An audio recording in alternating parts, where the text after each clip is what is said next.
All right, hello everyone, and welcome to our first stream in some time since the election.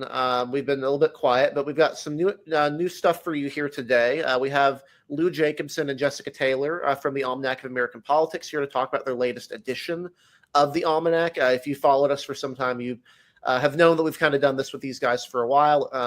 Talk about all the new stuff in the Almanac, what's new, the changes. And just a general history of the Almanac. This thing has been going on for quite a while. It's sort of an institution in the DC political sphere. So it's always great to have these guys on. For those who are new here, I'll go ahead and introduce both of our guests here. First off, Lou Jacobson. He is the chief author of the Almanac of American Politics. Tell us more about yourself, Lou, what you've done, your background, and your history with the Almanac. Sure. So I've been a mainly DC-based journalist pretty much since I graduated college in '92. I spent about a decade at National Journal magazine, then a couple of years at Roll Call, including starting a publication for them called Congress Now. And then since 2009, I have been at the website PolitiFact. I'm now the chief correspondent there, fact-checking statements by politicians, all kinds of topics, from foreign policy to tax policy to economics. And on the side, in my free time, I also write a lot about state politics, particularly. I write for Sabatos Crystal Ball as a senior columnist there. I've spent the last 6 years writing for U.S. News and World Report about state politics, filing dispatches from a lot of different places. And my goal has been to follow a story from every state. And I am one state away. I need Alaska. Got the first 48 in the first between 96 and 2002, about 7 years. It took 20 years to get number 49, Hawaii. And hopefully next year I'll be going to Alaska at some point. Very nice, very nice. We've also got Jessica Taylor here. She is a senior author at the Almanac of American Politics. Tell us more about yourself, Jessica. What you've done, your history, and your work with the Almanac. Yeah, so I've also been a DC-based journalist since I graduated college, which was a little after Lou in 2007, but still 18 years. So I've put in my time. Yeah, definitely. And actually, my work with the Almanac goes back to that because my first job out of college was that I was a researcher on the Almanac. So that I kind of think of that, I don't have a graduate degree, but I feel like when you do that, it's the equivalent of having a graduate degree in politics, really. So that helped jumpstart my career into working at Politico. I came back and worked at the Hotline. I worked for the Rothenberg Political Report, which is now Inside Elections, then went to the, NBC News, worked with Chuck Todd and the NBC Political Unit. Then I went to The Hill, where I was campaign manager, worked at NPR for 5 years. And then since 2020, I have been the Senate and Governor's editor at the Cook Political Report. But, very proud to sort of, once I came back on as a senior author, as a contributing author, and then senior author, it was sort of a full circle moment for me. And I think one of the things I'm most proud of, I know that we've all been sort of working to diversify the Almanac staff too, is I was the first female senior author. So, we've been trying to, again, sort of branch out in different things. And, I think we're going to talk about this in a minute, but we've had a lot of authors this year. So I'm really proud that, we've been able to sort of diversify the staff because, if you looked at those mastheads for the first 50 years, they were all males. Yeah. Like a lot of journalism has been up to then. Like I can say in my journalism class, I graduated 2018 at App State. It was actually predominantly women, if I'm remembering correctly, in the journalism class. So big changes over the years. Granted, App State's a little bit out of the way from the Beltway, but just interesting on that end. So we'll go ahead and talk about the Almanac.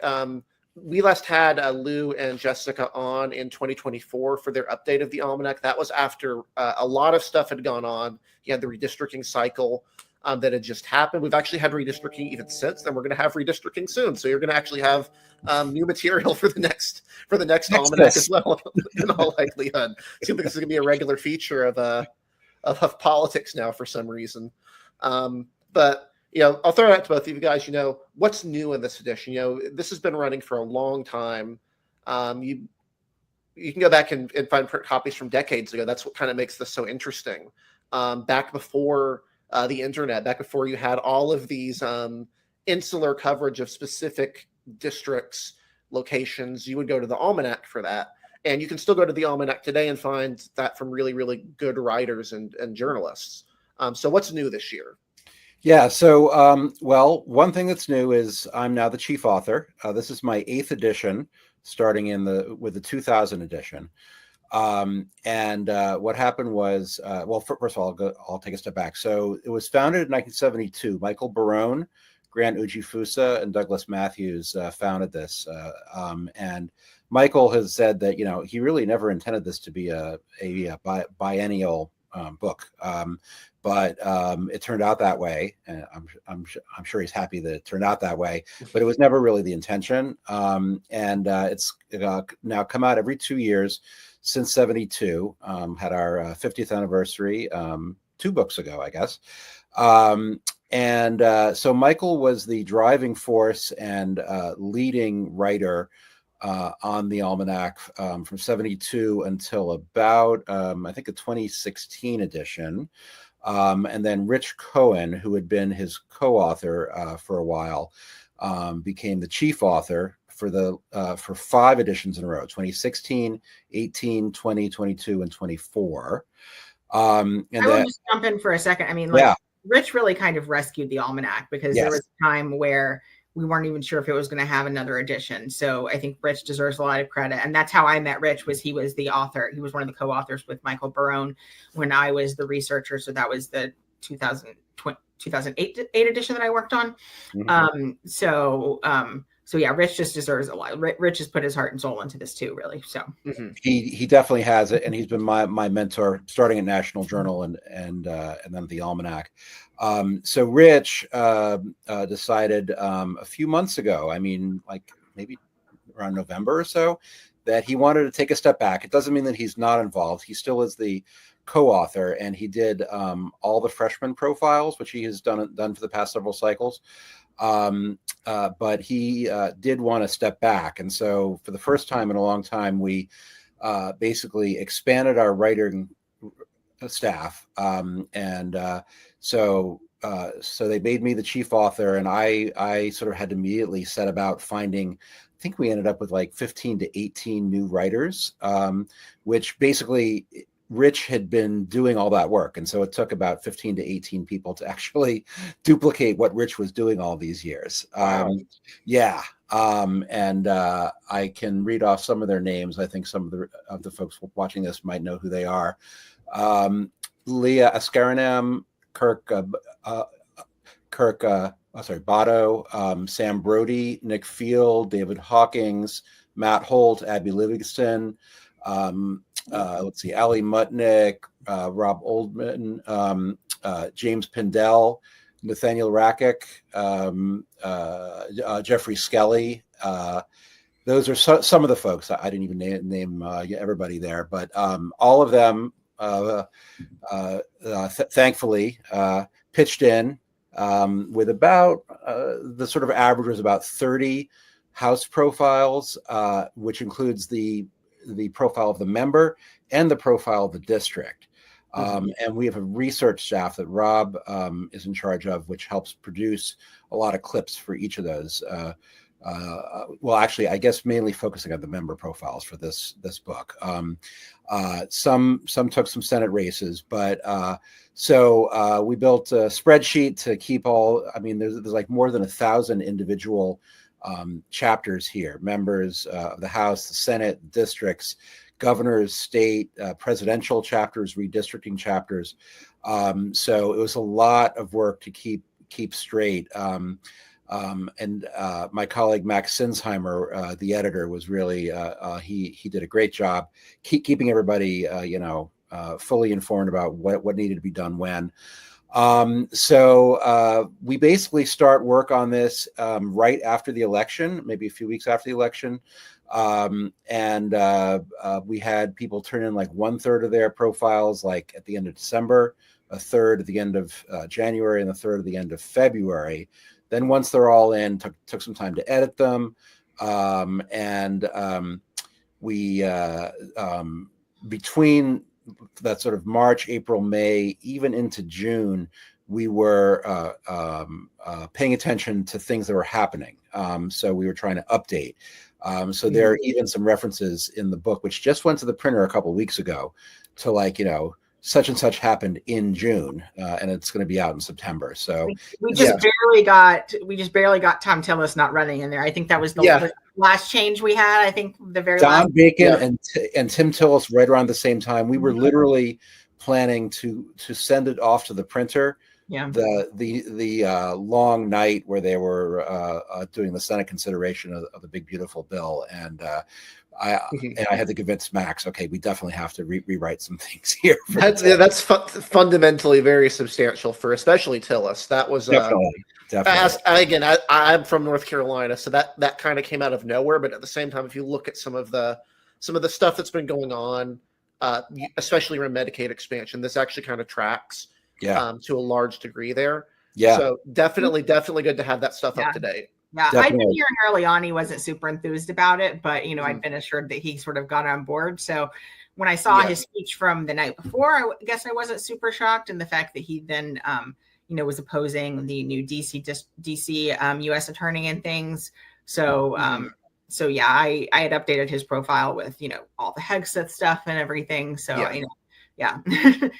So again, not to sidetrack too much into that, but I'll be interested to see how that coverage is. As someone who tracked here, I think he was saying after he retired that there's no room for moderates in DC, but I think his politics are less moderate and more kind of like Kirsten Sinema's, where they're just strange. Like you're just getting some unusual decisions back to back that some of them track, but some of them just don't line up consistently with each other. I kind of view it as more, I think he was someone that was willing to work across the aisle in ways, sort of he respected the institution of the Senate.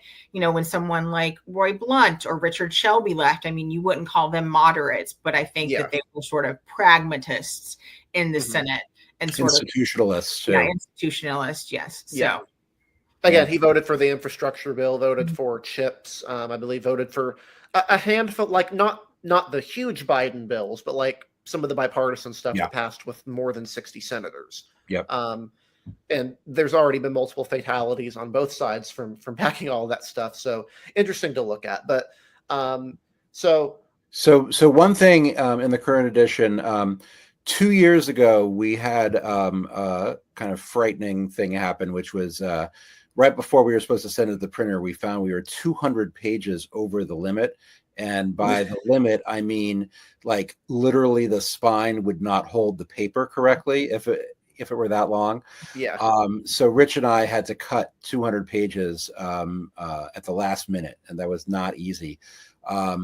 This time we were very firm with the writers that they had to start with the old chapter, which is what we always do, and then they had to cut 10% of everything. To make sure that we were not over this time. And they successfully did that. We were over 2,000 pages, but we were not at 2,200, which would have been a problem. And one of the things that got cut during the 2024 book was all of the coverage of the insular territories, which is Guam and the Marianas and the Virgin Islands and Puerto Rico. Yeah. I think they kept DC. But all the other ones got cut. And so we are happy to report that they are back in the 2026 edition. Adam Snoddy, who's one of our researchers, he wrote all of those chapters. So they were back in there. And we were able to put in most of the like tables and stuff that we had to cut last time because we were able to keep the profiles a little bit shorter this time. Yeah, and if you've been following, again, this is just a personal interest of mine, is the territories. I always make sure to shout these out when we're doing our election coverage. There's actually pretty substantial, movement. Republicans flipped, I believe, one or two some of those non-voting delegates, and have an outright majority of those, which would have seemed weird a decade ago, but now you've seen some of these trends with minority voters or disconnected areas that are kind of trending in a certain direction. It's interesting to look at. And then of course you got DC, which has got a really interesting primary coming up on for their longtime delegate Eleanor Holmes Holton, concerns about her age.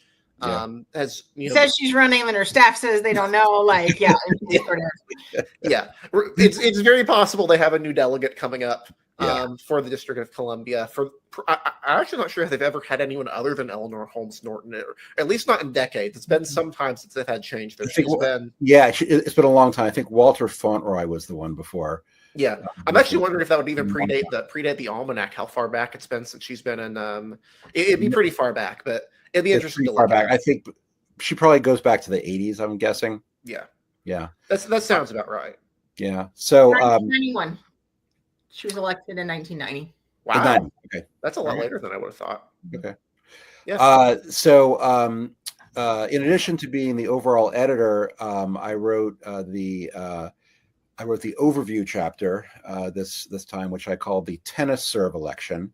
And the metaphor I was getting at was, if you picture a person serving a tennis ball, and it's a freeze frame, it's just like a still image, and the ball's up there. You don't know if the ball is going up or down. In the same way, I kind of feel like the 2024 presidential election results are really, you don't know which way they're going. On the one hand, there was definitely a big shift, especially among minority voters, towards Trump and the Republicans. But you have a midterm election now where the party in power usually has a drubbing at the polls in the midterms. The question is, are these long-term gains for the Republicans and for Trump, or are those voters going to swing back a little bit? And I don't think we know for sure yet which of those it is, but I kind of raise that as the framing of the next 2 years. Mm-hmm. And it's interesting to look at, that's a good thing to consider. Obama had that problem too when he won the popular vote twice. Those are both followed by midterm wipeouts, mainly because his coalition was really good at turning out in presidential years, but those low propensity voters don't turn out in midterms. Well, now that's completely flipped around. You have Republicans winning over low propensity minority and rural voters. But on the other hand, you have these reliable voters that go out and vote every time that are seemingly being more of an edge for Democrats now. So that's certainly something to keep an eye on. Obviously, I think it'd be challenging to see a wave along the lines of 2010 again, just because the number of districts there that were misaligned with how they voted federally was out of the question. And there's not 60. I don't think there's 63 competitive races that are right. It was a substantial number of those were blue dog Democrats from districts that even in 2008 voted for McCain or voted for Bush in 2004. Yeah. Those don't exist anymore, whether it's due to redistricting, gerrymandering, or just distorting. I'm from Tennessee originally, and all those blue dogs in Tennessee wiped out, and then Jim Cooper got wiped out after they redistricted in 2020. So I think it was 2 or 3. I think it was 2 or 3 Democrats that were lost in 2010 just from Tennessee alone, which is a state that trended Republican from 2004 to 2008. Those sorts of trends don't exist anymore. So I'm going to be interested in looking at those as well. And that kind of leads us into something that we're going to go over next. We've got Senate and gubernatorial races coming up, but we've actually got a really good comparison that might be a show of that, which you have Virginia and New Jersey gubernatorial races this year. Normally, the New Jersey one is less competitive than the Virginia one. The Virginia one has often voted against the party in power, whereas the New Jersey one has generally voted for Democrats recently, but they voted for Republicans as well, or have had close races. I think a lot of people on the inside, or who are just looking at this from the outside now, are kind of seeing a potential scenario popping up where New Jersey is actually closer than Virginia, in large part because New Jersey trended, it only voted for Harris by about 5 points, which is the closest it's been since 2004, but also because Virginia has so many of those permanent voting people who are voting for Democrats now, and also a terrible candidate. I'll throw it to Jessica here to talk a little bit more about this, but those are 2 races that I'll be interested in looking at that are going to get some coverage. When I was talking with sources earlier this year, that some Republicans I were talking to were kind of expecting the same thing. I think, we had an actual primary on the Republican on both sides in New Jersey versus in Virginia, sort of a fait accompli with the primaries. So, I think Democrats got Mikey Sherrill, and I think she's probably the strongest candidate they could have gotten. And again, looking back at the other past editions of the Almanac, there's that class of women in 2018, sort of those national security Democrats. You have Alyssa Slotkin, who's now in the Senate, and now you have Mikey Sherrill and Abigail Spanberger. Which we have profiles on the Spanberger's not in there this edition because she decided not to run for her seat again, so that she could focus full time on her governor's race. And I think that's given her a very key head start in Virginia. You can accept unlimited donations. And she raised $15 million this past quarter. She is just lapping Winsome Earl-Sears, the lieutenant governor.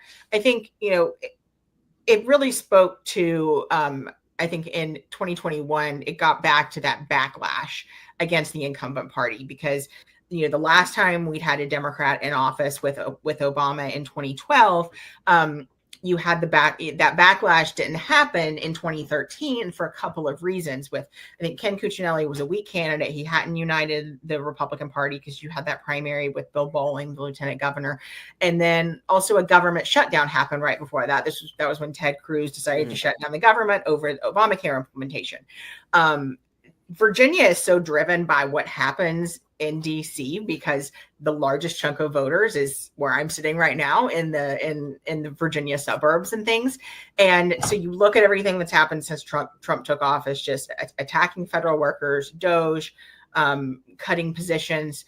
Virginia has one of the highest number of federal employees, and these off years, even more so than midterm elections, these off year elections are about getting your base out and who is more energized.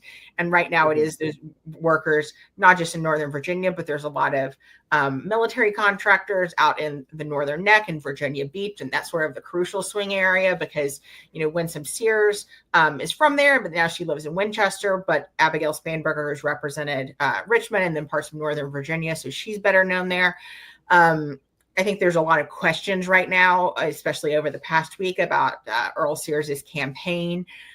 We found out last week, in fact, that her campaign manager was a pastor who had never never managed a political campaign before, and he was actually being paid more than Abigail Spanberger's campaign manager, who actually has done a lot of work in Virginia, helped them keep the legislature blue in the previous off-year elections and stuff. So there's a lot of Republican hand-wringing going on, and there's in the sort of conservative radio world and different things.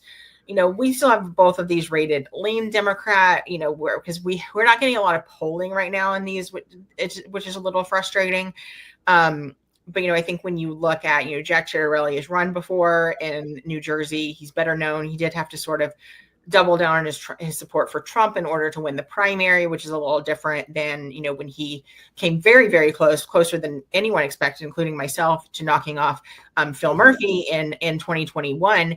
But I think it speaks to, Glenn Youngkin, I think, was such a unique type of candidate. He was an outsider, and he really lifted that ticket, and I think helped clearly Earl-Sears win the lieutenant governor's nomination, Jason Miyares all the way down.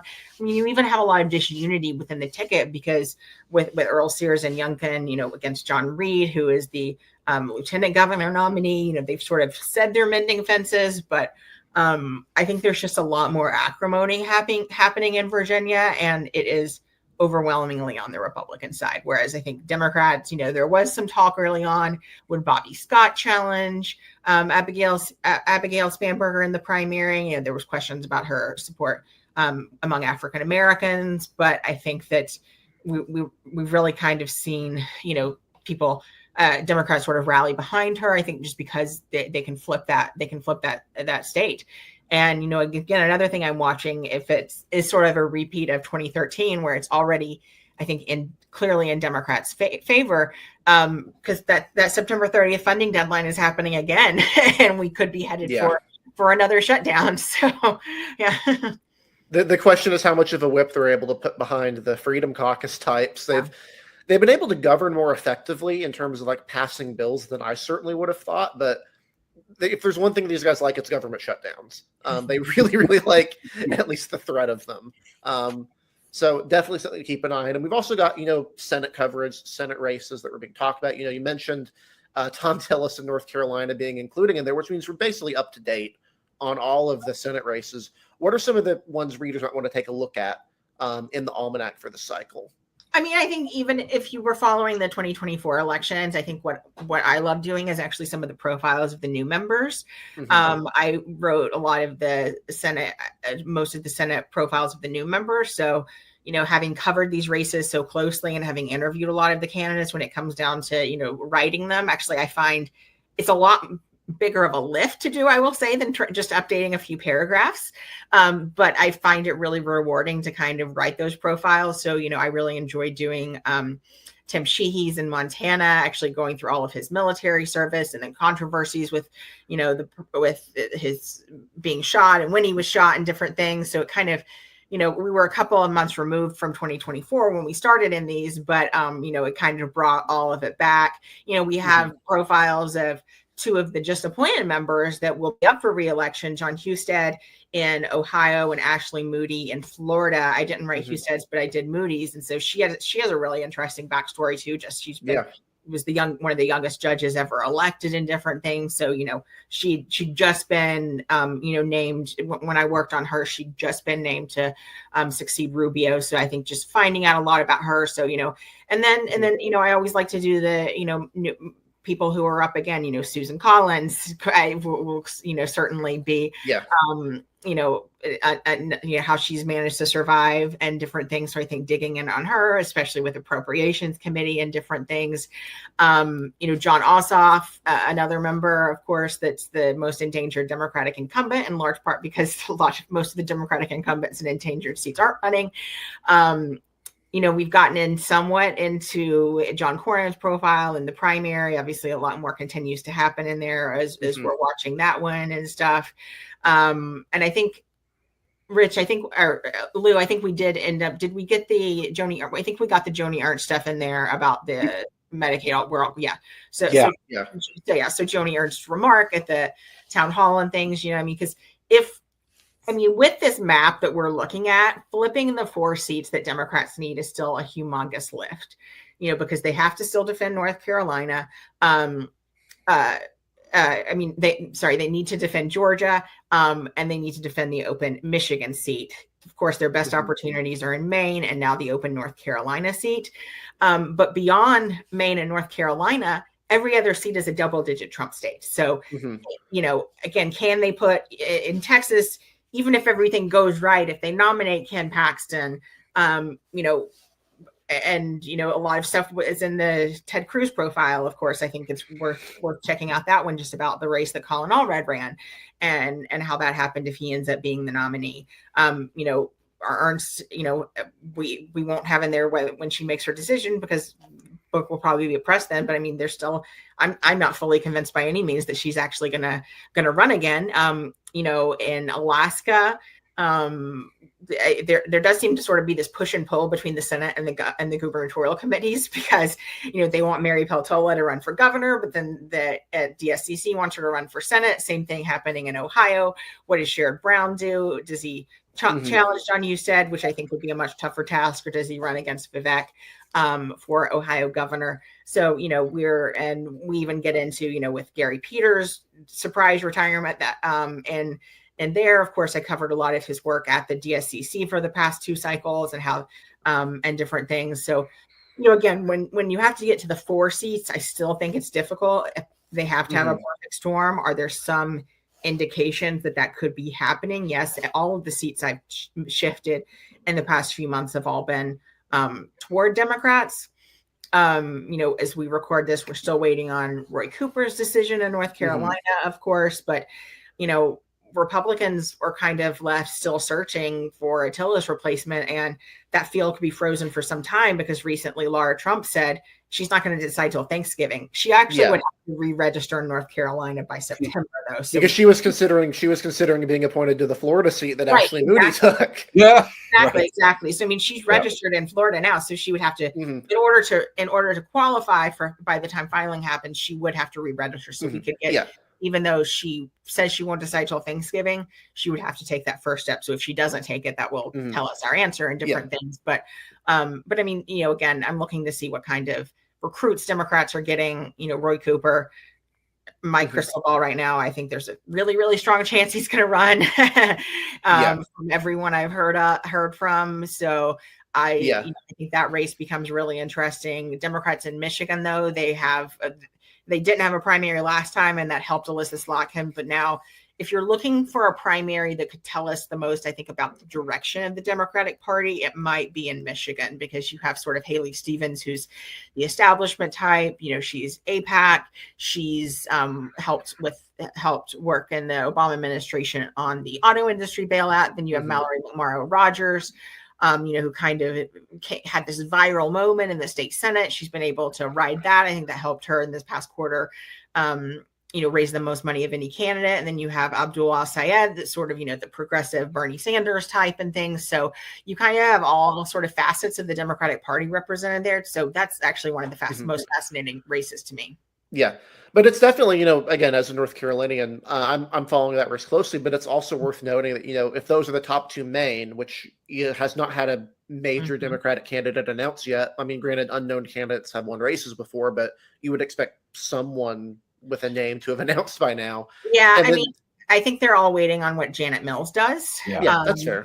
And some for the governor's race because there's just a huge governor. It is just a cavalcade of candidates in the governor's race. And my boss, Amy Walter, and I talk about this almost every day because she went to college in Maine, so she's very interested in the race. But it is fascinating that when you look at Susan Collins's numbers, and we had last week the morning consult numbers that came in that just showed how much she has dropped in the past year. And, yes, she was counted out in 2020 and she ran it and she won anyway, without even having to use ranked choice voting. But some of her, she was certainly attacked for her Supreme Court votes and things, but that was before Dobbs had happened. They haven't sort of prosecuted some of this now that those people that she voted for actually voted to overturn Roe v. Wade. There is a former Katie Porter staffer that's in the race, Jordan Wood. I think Democrats are clearly looking somewhere else. Mills, the state house speaker I've heard about, Ryan Fecteau. There's also the founder of Maine Brewing Company might get in. So, there are still some people. I think, Janet Mills also, she's 77 though. Yeah, that's the biggest issue there. Oh, that's young for the Senate. Yeah. It's crazy. That's true. And then North Carolina, Democrats have only won a federal election in North Carolina twice this century, both of them in 2008. Since then, it's very much been a Lucy with the football situation. I remember, back the Democrats were looking at North Carolina as like, this is the new South state. This is like the progressive bastion of the South. And then it immediately goes the opposite direction for the next three cycles. Meanwhile, Georgia has been, until recently, has been a little bit more amenable to swinging in the other direction. Even Cooper only won by 4 points in 2020, which is still good. That's a good performance. But as far as COVID incumbent governors go, that's not that's not as good as you would have thought for someone as popular as Roy Cooper had been. He was heavily, and he outspent his opponent heavily, and that was certainly closer than I expected it to be. Yeah, Dan Force is basically running on a platform of like just no COVID restrictions at all, which didn't work very well. Also, is really socially conservative. But even still, he wasn't incumbent lieutenant governor, and he wasn't Mark Robinson. It should have been a little bit closer than that. Yeah. But you also, that race in 2020 in the Senate race was so expensive, and then of course Cal Cunningham that imploded with his campaign at the end there. I still think Tillis probably would have won when we look at where the presidential result was in the state, but Cal Cunningham might have cost him that Senate race. I still think Tillis probably would have won. But I think Cooper, you have to though look at, we've seen these red state governors that try to run or Democrats run and be unsuccessful in the Senate, and that's why I don't think, even states they want to put in play, there's some push for Andy Beshear in Kentucky. Andy Beshear is very clearly running for president. He was in South Carolina last week. And it's probably it is as difficult as a runner for that would be. It would be way easier than running for Senate in Kentucky. It's been tried multiple times. It's not happening. Right. We tried this with in Maryland last cycle with Larry Hogan. We tried it in Tennessee in 2018 with Phil Bredesen. Voters just look at a vote for Senate and a vote for a governor very differently. There was some talk. I don't think she's interested in doing it, like trying to get Laura Kelly in the Kansas Senate race and different things. But Cooper is North Carolina is a much more divided state than all of those other states were. It is. Where the governor went against the lean of the state at a federal race. So I think, again, looking at that, Republicans I've talked to, they're like, Roy Cooper, he hasn't really faced attacks really. So I think they're going to, certainly look at, especially talking up some of the disaster relief and different things. So, but again, if he gets in soon and then Republicans are still searching for a candidate and that field is frozen, that's only going to help Democrats. That's half a year. That's almost half a year of just of free airtime. And even if Laura Trump doesn't announce before December, every single Republican freshman of this congressional class is looking at this race. Yeah, they're looking at this, and there's plenty of others as well. Yeah, I mean, Michael Whatley, I think it would go to him next. I think probably who's currently leading the RNC, but then you'd have to replace him there. Of course, he was chair of the state party before that. Pat Harrigan was the one I've heard the most about because there was a lot of buzz about him even potentially primarying Tillis. It was really notable because I don't think I got into this on the Almanac profile. I think I wrote this at Cook. All of my writing runs together in my head, but I mean, there was like a invitation that went out for a Tillis fundraiser, and like they put Harrigan's name on it, and his office was like, "We are not supporting him." So like to me, that was like, ding, ding, ding. Like are you going to do this and stuff? So he's someone I would certainly keep an eye on. Green Beret and things, but the State House Speaker, I've heard some things about too. Of course, that's the same path that Tillis took. So yeah, I mean, there's a bench there, but people are going to have to get off the bench pretty soon. Sooner rather than later. And Harrigan's one of the ones who said, I'm pretty sure he's one of the ones who said he'll defer to Laura Trump. Like he's not. Yeah, I mean, all of them. Will. I mean, it would be a suicide mission if you ran against the president's daughter-in-law. I mean, so I think, and I mean, that also is. If the midterm elections are about Trump and especially Big Beautiful Bill, I mean, like Democrats are going to cut. They're just going to use Tom Tillis eviscerating the Big Beautiful Bill and Medicaid and how much it would hurt rural hospitals, and cut those ads. And just, this is even what a Republican says. So, I think it would be an interesting test case if she ran because listen, you need someone with the Trump name to get people out to the polls. Yeah. But, it can also motivate people the other way, certainly, depending upon where President Trump's approval ratings are and things. Yeah, not to linger too much more in North Carolina. I think we're about getting to the end of this, but it's actually even worse than rural hospitals. Like the entire Medicaid expansion here is in jeopardy. When North Carolina passed it, they passed it on a bipartisan basis on the agreement that if the state had to spend one penny on this, anything at all that's not the provider tax, they would get rid of it. And now the provider tax is being gutted. They're going to have to do something to resolve that because just off of the fact of what the law that was written. If they're spending money on this, it has to end. The entire deal is you get money from the government and then you pay the rest from the hospital tax, but you can't tax the hospitals anymore. Or you can't tax them as much anymore. So, that's and rural hospitals. There was actually a really good podcast. Last week episode of The Daily, they did it, and we're there in Western North Carolina, where I know you are talking about it, and where. I grew up right along the North Carolina border, so I think one of the closest hospitals was in Irwin, Tennessee, which is right next to where I'm from. For some North Carolina residents, that one got flooded during Helene. We don't even know if it's going to be able to reopen. And then beyond that, you have to go to Asheville, which for some people is an hour away and different things. So, in these very, very rural areas, my grandparents were in Cranberry, North Carolina, which is just like a tiny, tiny dot. And I'm not even sure there's a stoplight there. So, a lot of these people that relied on this I think are really in danger in these rural areas. So, I think another one I heard of in the East was in Martin County, which is one of those Obama to Trump counties, or one that was close to Obama. I think it was a slight county, but that's one that also had a rural hospital. They were ready to, they kept the air conditioning, they kept all the power on at this hospital, even after it was no longer operational, hoping that they'd be able to get, reopen it eventually. And now that's in jeopardy because the, provider tax isn't going to be a thing. So definitely probably the marquee race to look at. And that profile would probably be the one to look at really closely in the Almanac. But before we hop off, we've got an offer from the Almanac. If you followed us the last couple times we've done this, if you buy the Almanac directly from the Almanac website, there's a 15% offer. Friend of Lou 26 is the code, all in caps. Lou J. Friend of Lou J. Yeah. Friend of Lou J 26, all in caps. You can see it at the banner at the bottom. 15% off from their website. We'll also have that in the description if you want to copy and paste the URL address there.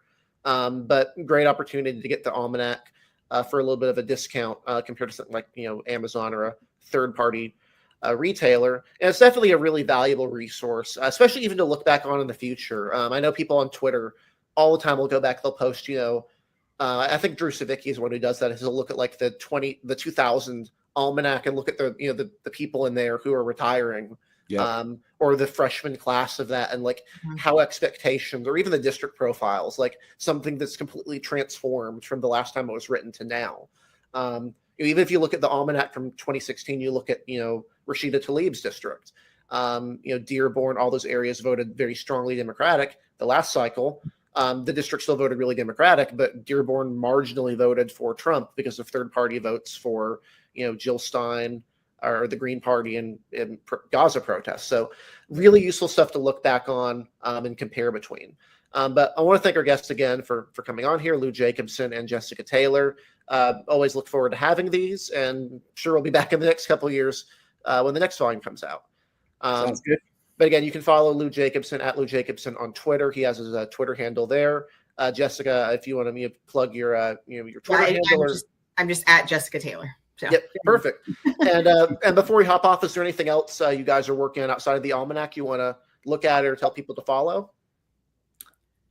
I mean, for Political Report, subscribe. We also have race pages on every single district with some of the data as well that we're working on relaunching, so you can follow our ratings and our analysis each week. We have somewhere between 5 to 6 new pieces every single week, so it's a lot of new content you're getting. And I'll plug the PolitiFact site, politifact.com, PolitiFact.com, where I and my colleagues fact check everything. Well, I guess not everything, but we fact check a wide range of statements in politics by both parties on a 6-point scale from true to pants on fire. Yeah. But yeah, be sure to do that. Again, Almanac code 15% off. Friend of Lou J26 at the almanacofamericanpolitics.com. Thank you guys for coming on, and for those of you who've been waiting for more elections daily content on streaming on YouTube, this is one of that. We'll probably do some more stuff in the future, as you can expect. A lot of us over the last 6 or 8 years have had life changes or jobs made it a little bit more difficult to get on, but we're going to try to bring some content to you in the future. But again, thank you guys for coming on, and we'll